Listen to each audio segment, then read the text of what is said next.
Bishop Caldwell, a very, very fake book, Grammar of Dravidian Languages. திராவிட மொழிகள் குறித்து Caldwell எழுதிய நூல் போலியானது என்றும் ஜியு போப்பும் கால்டுவெல்லும் பள்ளி படிப்பை கூட முடிக்காதவர்கள், கிறிஸ்தவ மதத்தை பரப்பத்தான் இந்தியாவிற்கு வந்தார்கள் என்ற பரபரப்பு குற்றச்சாட்டை தமிழ்நாட்டின் ஆளுநர் RN ரவி கூறியுள்ளார். இம்மாதம் மார்ச் 4ஆம் தேதி திங்கட்கிழமை சென்னை கவர்னர் மாளிகையில் நடைபெற்ற ஒரு நிகழ்ச்சியில் சனாதன வரலாறு என்ற புத்தகத்தை வெளியிட்டு அவ்விழாவில் ஆளுநர் RN ரவி அவர்கள் பேசினார். அப்பொழுது மறைந்த திருமறை தமிழ் பெரியோர்களான பேராயர் கால்டுவெல், பேராயர் ஜியு போப் குறித்து சர்ச்சையான கருத்தை வெளியிட்டார். இவர்கள் பள்ளி படிப்பை கூட முழுமையாக முடிக்காதவர்கள் என்றும், திராவிட மொழிகள் குறித்து பிஷப் கால்டுவெல் எழுதிய நூல்கள் போலியானது என்றும், இவர்கள் இந்துக்களை மதமாற்றவே வந்தார்கள் என்றும் கீழ்த்தரமாக பேசி அவர் வகுத்துள்ள பதவியின் மாண்புக்கு தகுதியில்லாமல் பேசியுள்ளார். இது ஒட்டுமொத்த தமிழ் இனத்தையும் அனைத்து உலக கிறிஸ்தவ மக்களின் மனதையும் வெகுவாக காயப்படுத்தியுள்ளது. இவ்விரண்டு திருமறை பெரியோர்களால் தமிழகத்தின் தென் மாவட்டங்களில் உள்ள கிறிஸ்தவர்கள் மட்டுமல்லாது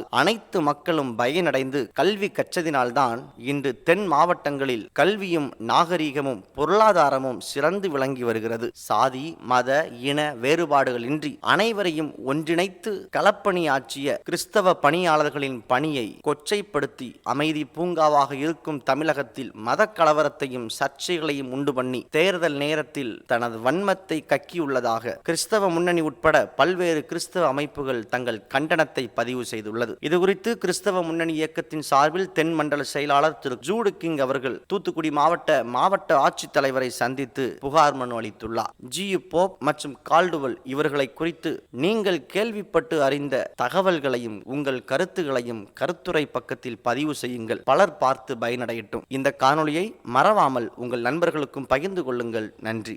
So, in 1813, British Parliament passed a law, and the law is called India Charter Act 1813. In that India Charter Act, it is mentioned that the responsibility of the British in India is to evangelize India, to destroy Sanatana Dharma. It became a British government policy through an act. Earlier it was a company which was doing it, and after 1813 it became a project of the British government to destroy Sanatana Dharma and evangelize India. You know, even in 1858 when the British government took over, removed the company and took over the government directly, at the time the British Prime Minister was Henry Templeton. Now Henry Templeton, when he spoke in British Parliament, because when the British government took over, they had to explain to the Parliament why did they take over from the company. So Henry Templeton, the then Prime Minister of Britain, he delivered a speech. In his longest speech, he mentions that evangelization of India is not only our duty because duty is coming from the gospel earlier time that we must evangelize, but it is our necessity, a necessity, you know, because if we have to continue in India for long, we have to evangelize India. That was stated by British Prime Minister himself. So after 1813 India Charter Act, what the British government started doing, they had a body called Society for Propagation of Gospel, SPG. And then after 1813 they started recruiting large number of volunteers. Mostly they were school dropouts, high school dropout. And it was in that, and they started recruiting and bringing it to India, giving them some basic teaching in Bible and asking them to now evangelize with the protection of the British government, British military. It was in that background that Robert Caldwell GU Pope, they were all recruited by Society for Propagation of Gospel, SPG. They were, Robert Caldwell, I saw somewhere written there, he was a graduate. He is a school dropout. He didn't cross, he didn't pass even high school. These are the false information given on this Wikipedia and all the nonsense. He was not even. He was a person who couldn't even clear his high school. But they picked up such people and brought them to India. Different parts, Caldwell and Jew Pope, they were brought in Madras presidencies, many others. And then they started with a strong force evangelizing, conversion.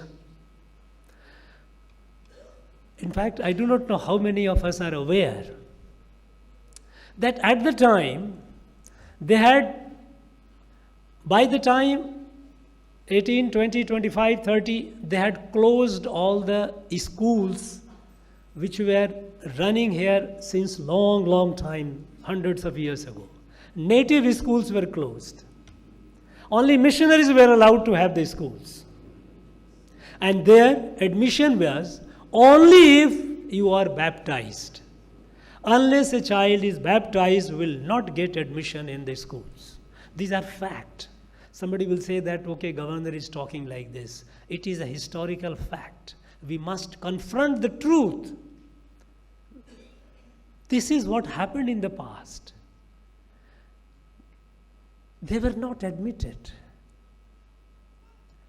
They had to, compulsorily, they had to study and pass tests in Bible. Nothing wrong in Bible. I don't have any enmity. In fact, I myself love Jesus. I have no problem with Jesus. I have no problem with even Bible. But they made it compulsory because as a Sanatani, I believe that all are equal. So in 1839, imagine, 1833, Ayya Vaikunt Swami appeared.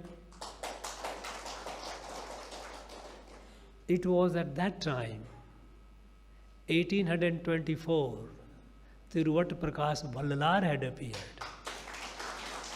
All these people had appeared because Sanatana Dharma was being destroyed by the British. So 1839, 90,000 people of Madras Presidency, they signed a petition. It was presented by Gazulu Lakshminarasu Shetty. He, 11th of November 1839. I am giving all these dates because these are all verifiable. They are all documents, they are in the archives. It is not my imagination. 90,000, imagine at that point of time what was the population of our country. Nothing. 1947 we were 33 crores. Imagine 100 years before, what was the population? And Madras Presidency, around 90,000 people signed a petition. This 3-page petition, it tells all about, please don't destroy our dharma. Don't put a condition that a child has to be baptized before admission, otherwise not admitted. Please, it is not done. In fact, Gazulu Lakshminarasu Shetty, he has started a journal from here called Madras Crescent to give a voice to the native people, our Indian people. Because the newspaper at the time was all controlled by the British. Through that, these are all there in the archives. And I urge the students, I urge the scholars to go and do the research. You read the Madras Crescent. First it was a weekly, then it became bi-weekly. It went on, it was published for almost about 20 years. By 1863-64, they had closed it because they found it not in their interest, because they thought that it was creating awareness among the people against the British. So, that was a period of acute suppression and oppression. It was a period of existential threat to Sanatana Dharma. It was in that background that Ayya Vaikunta Swami had appeared. And when they started what they call is harvesting soul, they say conversion is harvesting soul. Even if somebody voluntarily goes, it's all up to choice because we don't distinguish between any faith. We believe all fine. But harvesting of soul, it became the responsibility of the British government. They started targeting mostly the people who were poor and marginalized. And it was in that background that all these Bishop Caldwell, they all started concentrating in Tirunelveli and all the South Tamil Nadu area. He started targeting them, and he is the one who wrote a very, very fake book, Grammar of Dravidian Languages. The person who has not even done the college, who has not crossed the school, he claimed to be a philologist, a great linguist. And here people quote it. Because people here, even today, there are people who want to destroy Sanatana Dharma. Why? What a strange thing. Look, this cannot be. Sanatana means indestructible. Sanatana means it has been always there and it shall always be there. You cannot destroy it. Sanatana is where all are inclusive. In fact, the world is looking forward to Sanatana. Because all other faith, all other systems are divisive. Mine, my way or highway. That is how everyone says. Others say. But we say no. We are all family. Vasudhaiva kutumbakam. Yadumure yavaru mukhelu.